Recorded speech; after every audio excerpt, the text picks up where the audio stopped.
औज़ुबिल्लाहिमिनश्शैतानिर्रजीम बिस्मिल्लाहिर्रहमानिर्रहीम। अस्सलाम वालेकुम वरहमतुल्लाहि वबरकातुहू। उम्मीद करता हूँ व्यूअर्स आप सब खैरियत से होंगे। आज जिस बारे में मैं बात करना चाहता हूँ वो है मुर्गियों की आँखों की बीमारी। बहुत से लोगों ने ये सवाल किया है कि मुर्गियों की आँखों की बीमारी के बारे में बताएँ। तो मुर्गियों की आँखों की बीमारी होती है कि उसमें मुर्गियों की आँखें सूज जाती हैं और उसमें से पानी आना शुरू हो जाता है। सूजन की वजह से मुर्गियों को टेम्परेचर भी हो जाता है और मुर्गियाँ काफ़ी ज़्यादा वीक हो जाती हैं। तो इस बीमारी को कोराइज़ा कहते हैं।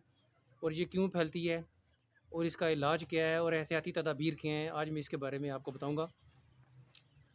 तो ये जो बीमारी कोराइज़ा है ये फैलती इस वजह से है कि शेड में गंदगी की वजह से ये फैलती है। जो शेड गंदा होता है और जिसमें मुर्गियों की गलाजत वगैरह बहुत अरसे से जमा हुई रहती है, तो उस ये गंदगी की वजह से ये जो एक बैक्टीरिया पैदा हो जाता है इस गंद में।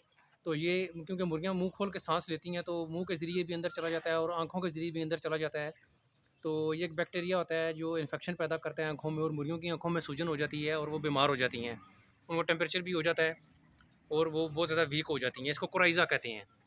तो इसकी एहतियाती तदाबीर ये हैं कि आप अपने शेड की सफाई रखें अच्छे तरीके से, और महीने में तकरीबन 2-3 दफ़ा लाजमी शेड को साफ़ करें और जो उसमें गंदगी गलाजत वगैरह पड़ी हुई है उसको साफ़ करें।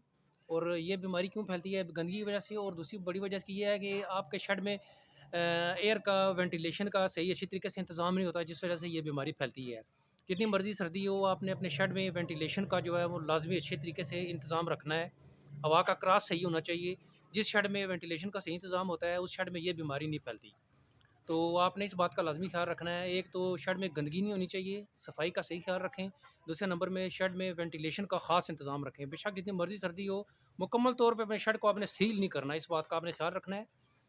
और इसका इलाज ये है कि जो मुर्गी बीमार हो उसको आपने अलग करना है सबसे पहले, और उसको सेहतमंद मुर्गियों के साथ आपने बंद नहीं करना, और उसको आपने अलग रख के उसकी ट्रीटमेंट करनी है। ट्रीटमेंट उसकी ये है कि आपने एक गिलास पानी लेना है और उसमें बोरिक एसिड जो है वो छोटी चम्मच जो है उसका चौथाई हिस्सा जो है वो आपने एक गिलास में डालना है, और काटन की मदद से उस मुर्गी को पकड़ के आँखें अच्छे तरीके से उसके अंदर पैर से आपने साफ़ करनी है।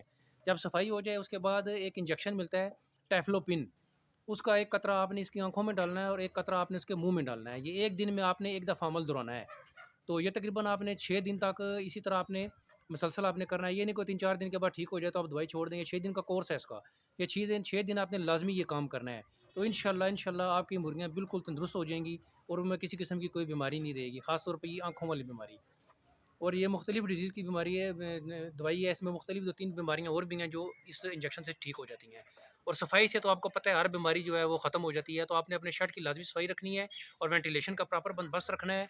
और उसके अलावा आपने ये जो मेडिसिन है ये आपने लाज़मी इस्तेमाल करनी है, और जो मुर्गियाँ आपकी बीमार हैं, जिनको कोराइज़ा हो गया है, उन मुर्गियों को आपने अलग रखना है, क्योंकि ये ऐसी बीमारी है जो एक मुर्गी से पूरे शेड में फैल जाती है।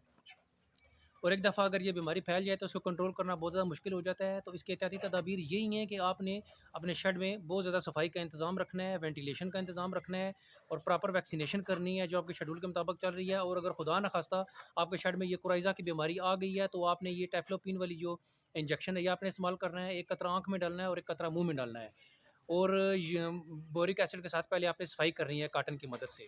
तो इंशाल्लाह आपके शेड में ये बीमारी नहीं आएगी। तो वीडियो अगर अच्छी लगे तो इसे लाइक और शेयर करें, और जो लोग मेरे चैनल पे नए हैं अभी तक उन्होंने चैनल को सब्सक्राइब नहीं किया, उनसे गुजारिश है कि वो मेरे चैनल को सब्सक्राइब करें ताकि मेरी आने वाली सारी इन्फॉर्मेटिव वीडियो आप तक बआसानी पहुंच सके। और कमेंट सेक्शन में अपनी राय का इजहार लाजमी कीजिएगा। आपकी कीमती राय का मैं मुंतज़िर रहूँगा, ताकि आपकी आपकी राय की वजह से मेरे भी इल्म में इजाफा हो, और जिन चीज़ों का मुझे पता नहीं है मुझे भी उन चीज़ों का पता लगे। अपना बहुत सा ख्याल रखिए। अगली वीडियो तक इजाज़त दीजिए। अल्लाह हाफिज़। अस्सलाम वालेकुम।